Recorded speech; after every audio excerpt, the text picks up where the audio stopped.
Picture a breathtaking sunrise over the mist-covered mountains of ancient Tamalakam. The air is thick with the calls of wild birds, and the dense forests are just teeming with life. Welcome to our explainer. Today, we're embarking on a cinematic journey into a world where the boundary between human emotion and the natural environment completely disappears. We're going to explore the profound connection between humans and nature, exactly as it was captured in one of the world's oldest, richest poetic traditions.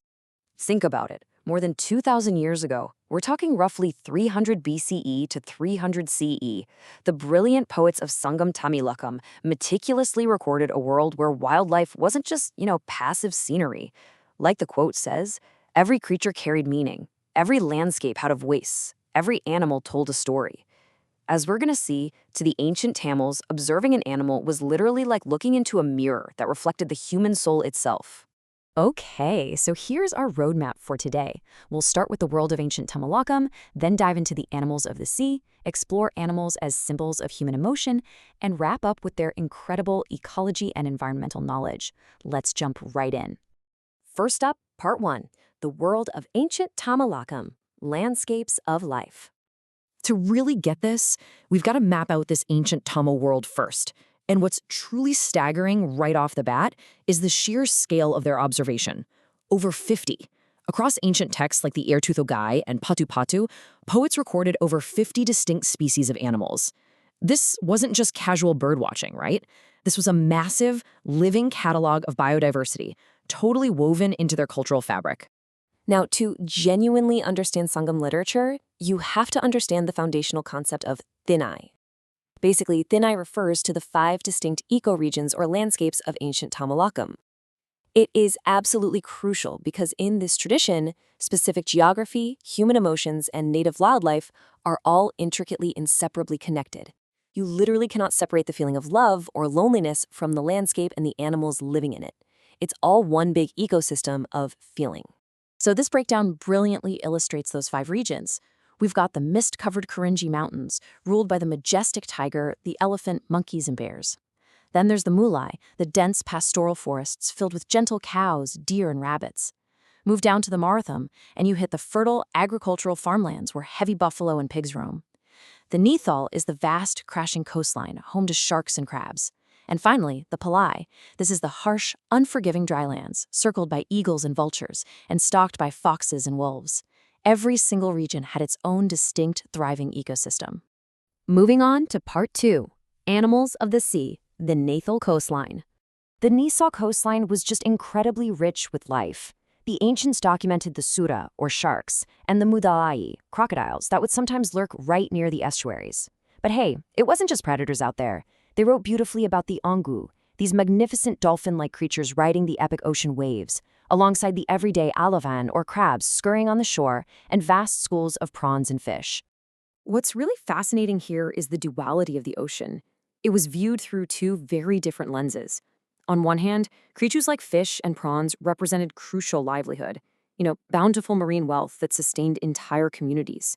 But on the flip side, the shark and the crocodile symbolize the ever-present terrifying danger of the deep water. The ocean gave life, absolutely, but it could take it away just as fast. The poetry captures that tension perfectly. Which brings us to Part 3, Symbols of Human Emotion, the Poetic Mirror. Let's jump back to the Karinji Mountains for a second to see this symbolism in action. In their poetry, the elephant wasn't just a large mammal, no way. It stood as a magnificent symbol of valor, power, and kingship. It was literally majesty personified. On the other hand, the tiger represented raw, primal strength, but also deep fear and courage in the face of the unknown. So when a poet wrote about a tiger, they were actually writing about human bravery and human dread. Contrast that fierce imagery with these gentler symbols from the forests. The deer, with its wide, cautious eyes, was the classic metaphor for romantic love, innocence, and shyness. Equally captivating is the monkey. In these ancient texts, watching a monkey care for its young brilliantly illustrated deep family affection and the absolute, pure devotion of motherhood.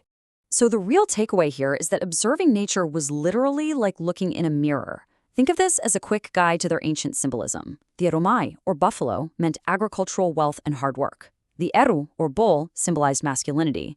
Out in the harsh dry lands, the nari, the fox, meant cunning survival against terrible odds, while the Senai, the howling wolf, perfectly captured that profound, aching feeling of loneliness. And the the gentle cow, well, that stood for wealth and domestic peace. And it wasn't just the land animals, guys. Even the birds carried incredibly heavy emotional weight. The andril bird, which is often seen with its mate, symbolized inseparable eternal love. The kili, or parrot, was frequently cast as a trusted messenger between separated lovers. The mayil, the peacock, was the ultimate standard for unmatched beauty. But perhaps the most relatable one is the kakai, the crow. A crow's caw outside a home could signify the deep, lingering pain of separation from someone you love. Now for our final section, Part 4, Ecology and Environmental Knowledge, Ancient Science. Long before the formal rise of modern science, Sangam poets were acting as incredibly observant early ecologists. They systematically did three key things.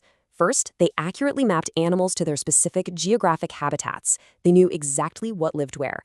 Second, they recorded complex predator-prey dynamics and food chains. And third, they tracked seasonal behavioral changes, migration patterns, and survival tactics. They were watching the natural world with the remarkably analytical eye. Let's look at some specific ecological realities captured in their verses, because their precision is just wild. They wrote about how frogs croaking loudly actually signaled the arrival of monsoon rains in the farmlands. They noted the brilliant biological tactics of chameleons physically adapting their colors to survive the brutal, shifting heat of the drylands. They accurately described bats navigating pitch-black desert nights and perfectly mapped the flight patterns of vultures and eagles circling above the wilderness, just waiting for the inevitable. The realization here is pretty staggering. What we're reading when we look at Sangam literature isn't just a collection of romantic or heroic poems. It's actually one of the world's oldest, most sophisticated zoological documents. It's a meticulous, sprawling record of the rich biodiversity of ancient Tamalakam, preserved perfectly from over 2,000 years ago. And that leaves us staring at a truly profound question. How did a civilization living over 2 millennia ago achieve such a perfect, harmonious understanding of the natural world and the human mind? Well, they simply didn't see themselves as separate from nature. They understood that the rhythms of the earth and the rhythms of the human heart are exactly the same thing. The animals of Sangam literature were never mere creatures of the wild. As the quote says, they were companions of human memory, symbols of emotion, guardians of landscapes, and living voices in one of the world's oldest poetic traditions. This really makes you wonder, in our modern hyper-connected world, have we lost our ability to read the language of the landscapes? If we actually stopped and looked at the animals around us today, what stories would they tell about our own human souls? Thanks for joining me for this explainer, and I'll catch you in the next one.